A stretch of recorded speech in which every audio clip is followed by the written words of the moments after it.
A fondo. Funcionarios castristas amenazan al pueblo con la pena de muerte. Los jerarcas del Ministerio del Interior agitan esta amenaza en plena televisión nacional y, por supuesto, culpan de antemano al pueblo y el exilio. Hablaremos de ello, pero primero que todo, darles a ustedes las buenas noches y la bienvenida a Fondo.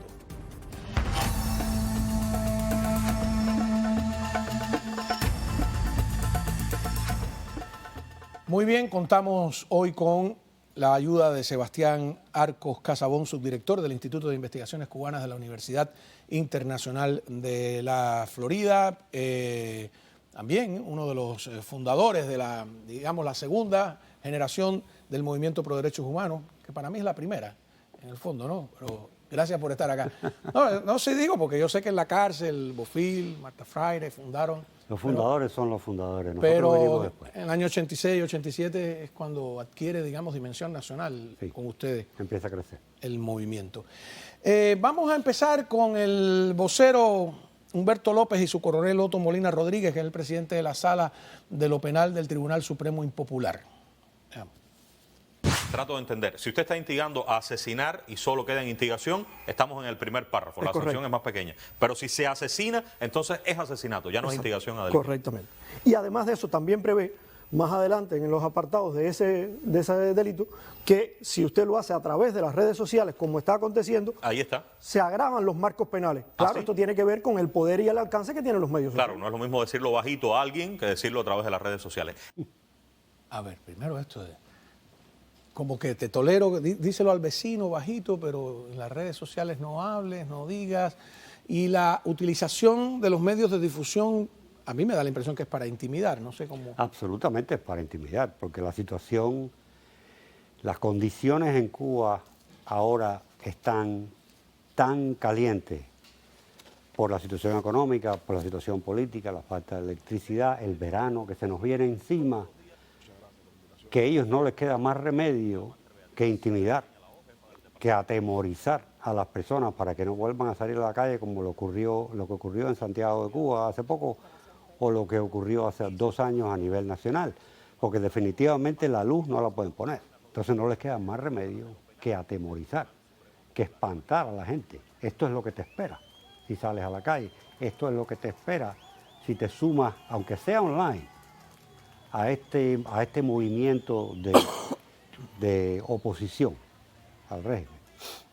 Ahora, en la época que tú estuviste preso, yo creo que más o menos los delitos más comunes, tal vez en el combinado, eran salida ilegal, de carácter político, quiero decir, desacato, ¿no?, por ofender a los líderes de la revolución, y propaganda enemiga. Delitos que siguen utilizando, incluso propaganda enemiga, antes el máximo era 8 años, ahora es 15. Pero están usando mucho el delito de sedición. Sí. Vamos a ver, y aquí es donde yo creo que amenazan con la pena de muerte. Adelante. A deponer al gobierno y ya eso tipificaría un delito de sedición. ¿Sedición? Es correcto. Vamos a ver, vamos a buscarlo en el código, pero ya estamos hablando de un delito, una entidad mucho mayor, magistrado. Así mismo es, porque ya no solo queda en un desorden público que de hecho se provoca y en la agresión al policía, sino que la intención es subvertir el orden, subvertir nuestro Estado de Derecho y Justicia Social para poder entonces ellos cumplir con los fines que quieren de colonizar a nuestro país. Aquí estamos hablando de privación de libertad de 10 a 30 años, privación perpetua o muerte si el delito se comete en situaciones excepcionales, desastre o afecta a la seguridad del Estado, o sea, las penas máximas. Exactamente, por la gravedad, por la lesividad mayor que tienen esos hechos. A ver, la idea de que tratar de cambiar el gobierno es un delito de sedición. Sedición antes me sonaba a mí a algo con espíritu militar, ¿no? Los españoles usaron ese delito, esa tipificación de delito para arrestar y ejecutar. A los mambises. A los mambises. Estaban alzados en armas. Estaban alzados en armas. Es ahí la distinción. Es una distinción muy importante. Esta gente están aplicando un delito de sedición al mero hecho de ejercer el derecho a la libertad de expresión. Abajo el Partido Comunista, sedición. Se puede considerar entonces para pena de muerte. Claro. Única, exclusivamente. Y además manifestarse públicamente en la calle también entonces es un delito de... Porque ellos dicen que tratar de deponer el gobierno, ¿no? Parece una cosa académica, pero entender que gobierno y Estado no son lo mismo, o sí lo son. En Cuba sí lo son. En Estados Unidos no. En una democracia el Estado y el gobierno no es lo mismo. El Estado es permanente, el gobierno es provisional.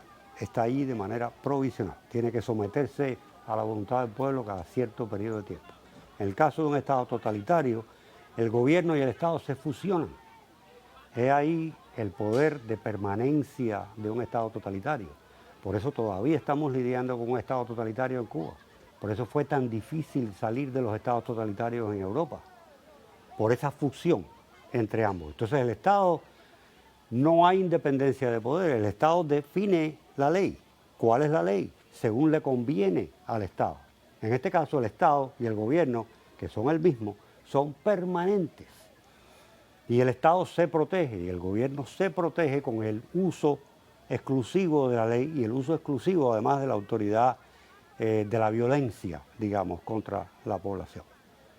Es muy difícil oponerse abiertamente a un Estado totalitario, pero de la única manera en que se han caído los Estados totalitarios es a través de la oposición frontal, popular, en la calle, pacífica, no violenta. Abierta también, ¿no? Abierta, en la calle, a cara descubierta, es la única manera de hacerlo.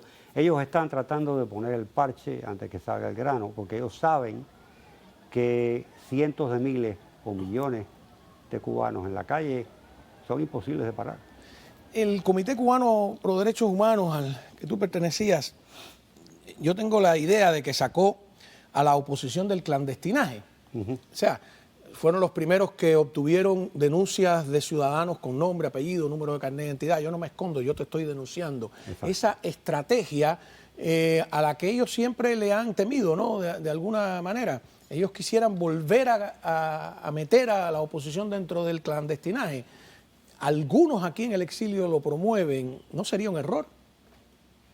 Yo creo que ya no hay mucha gente en el exilio que esté promoviendo la idea de una lucha armada en Cuba, lo cual es prácticamente imposible de hacer en las condiciones actuales. Fue imposible hacerlo en los primeros años después de la llegada al poder de Fidel Castro, cuando todavía quizás las condiciones estaban más o menos aceptables para hacer algo semejante. Pero ahora no se puede. Más allá de promover una intervención internacional, extranjera, etcétera, lo cual también es impráctico, completamente impráctico, eso no va a ocurrir. La única oposición posible es esa oposición de la que tú hablaste, que es frontal, descubierta, es una oposición que dice, aquí estoy en contra tuya, quiero hacerlo de manera pacífica, haz lo que quieras o lo que puedas.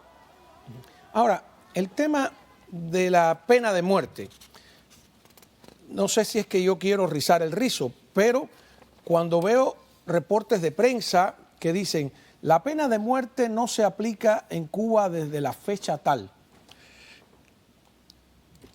¿hay alguna evidencia de que no se aplica? Porque yo sí tengo evidencias de que se aplicó durante muchos años, se fusilaba gente y no se publicaba, no se sabía, solamente los familiares, los afectados, a veces se les incitaba a callarse la boca. En Cuba hay cárceles del Minin, cárceles de las FARC, cárceles del servicio, donde no sabemos realmente. Hay algunas estadísticas de qué ocurre ahí. Las hay. Se trata de un problema técnico. ¿Cómo tú defines pena de muerte? La pena de muerte en este caso está definida por la ejecución formal por parte del Estado de una persona que ha sido procesada legalmente según el sistema legal. Y hay algún punto, disculpa que haga alusión a algo doloroso y personal. En el caso de tu padre, que lo recuerdo quejarse abiertamente de que se sentía enfermo y que el gobierno insistió, emitió partes, lo sacó en películas, lo montó en una bicicleta estática para demostrar que no estaba enfermo, al final estaba enfermo. Es una manera de asesinarte, ¿no? Sí, pero habría que probar que la enfermedad de mi padre fue resultado de una acción del gobierno. Pero podría ser también de una falta de acción. Podría ser una falta de acción. ¿Qué fue lo que sucedió? Pero en ese no lo atendieron. Pero en ese caso no es pena de muerte. En ese caso no es la definición que te acabo de hacer anteriormente de una ejecución por pena de muerte. Si aplicamos ese modelo, los últimos ejecutados fueron aquellos 3 muchachos del año 2003. Que se sepa. Que se sepa. Ahora es más fácil averiguar lo que sucede. Archivo Cuba tiene una larga lista de personas que han muerto de manera extrajudicial, que se pueden considerar asesinatos cometidos por el Estado.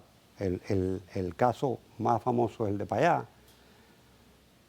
pero es extrajudicial, o sea, siempre queda la duda de que fue un accidente o no fue un accidente. No es el hecho de la persona que ha sido juzgado, condenado a paredón y fusilado. Es ahí la diferencia técnica entre ambos. Ahora, Fidel Castro dijo una vez que le preguntaron, un periodista le dijo, ¿y por qué no abolir la pena de muerte? Dijo que la revolución no podía renunciar a ese recurso disuasorio. ¿Qué quiso decir? Es un término bastante común cuando se habla de la pena de muerte, incluso en países democráticos como Estados Unidos.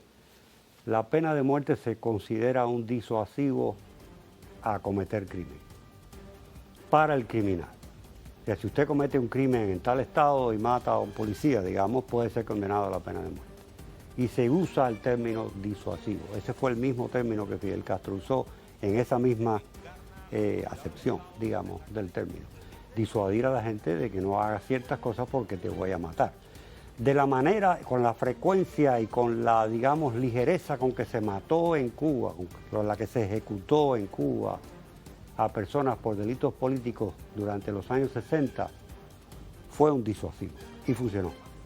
Lamentablemente, sí, fue cuando dijo contra el terror contrarrevolucionario vamos a imponer, como si fuera un Robespierre renacido, el terror revolucionario. Como dijo el Che Guevara, hemos fusilado, estamos fusilando y seguiremos fusilando. Claro, por eso hay que batallar para que el régimen elimine la pena de muerte del Código Penal, ¿no? Porque siempre la tiene ahí como una espada de Damocles. La pena de muerte nunca debe estar vinculada con ningún delito de orden político. Nunca. Aun cuando se use para casos extremos de crímenes horrendos comunes. Pero jamás se debe aplicar para delitos políticos. Vamos a una pausa, Sebastián, por favor, que te quedes un poco con nosotros, porque Díaz-Canel está en Venezuela